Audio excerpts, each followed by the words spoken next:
Assalamualaikum warahmatullahi wabarakatuh. Salam sejahtera untuk kita semua. Kami dari kelompok 2, saya Trinasa Nugra Pratama dengan NIM 42232100016. Saya Alian Jalubis dengan NIM 4221210009. Saya Giovanni Mendes Banua dengan NIM 422321008. Saya Fira Yunita dengan NIM 4221210002. Baiklah, pada video kali ini kami akan membuat alat uji tentang kepolaran. Simak video berikut ini ya. Jadi, kami akan merancang alat ini menyerupai statif dan lubang sebagai pengganti buret.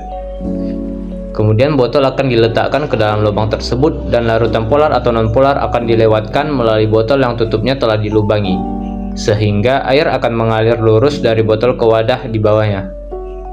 Pada saat air mengalir lurus, kita akan menggunakan kertas mika yang telah digosok untuk menguji kepolaran, di mana saat aliran air yang lurus tadi bergerak ke arah kertas mika, maka larutan tersebut bersifat polar. Jika tidak bergerak, maka bersifat non-polar.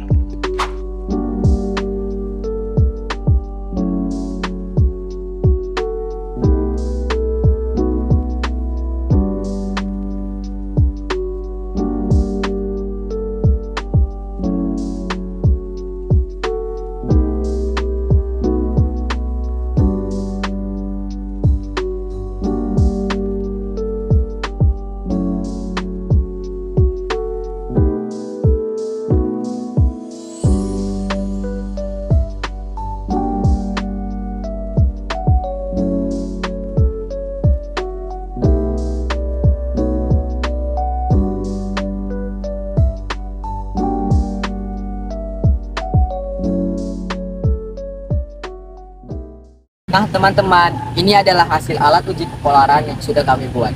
Alat ini berbahan dasar kayu Dan backgroundnya terbuat dari kardus yang dilapisi dengan kertas karton.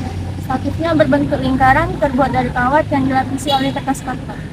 Dan itu adalah wadah untuk menampung larutan yang dari botol dan kertas pika untuk alat menguji kepolaran dari larutan tersebut.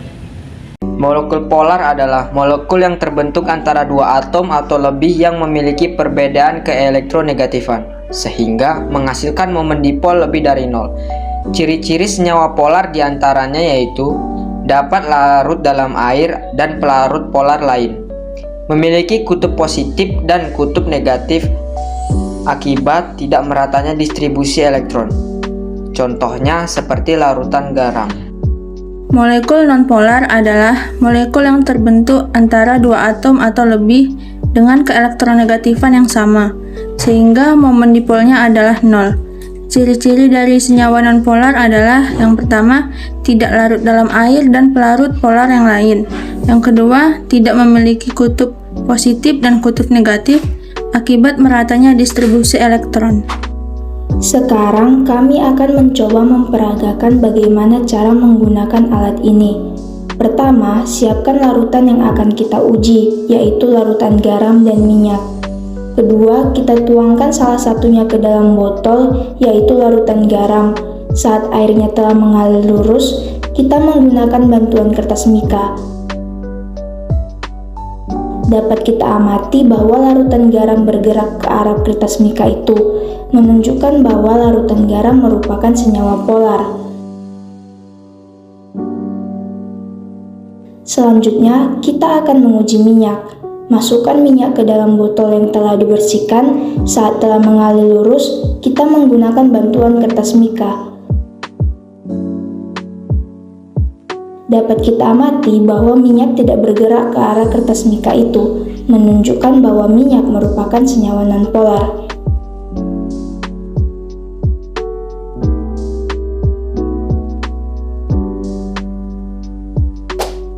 Mengapa hal ini bisa terjadi? Dikarenakan senyawa-senyawa yang bersifat polar berarti mempunyai kutub. Sehingga jika didekatkan magnet pada suatu senyawa polar yang mengucur, maka senyawa tersebut akan bereaksi sehingga kucurannya akan mendekat atau menjauhi magnet tergantung kutub apa yang dimilikinya. Sekian video alat uji kepolaran kami. Mohon maaf jika ada kekurangan dan kesalahan. Sekian dan terima kasih.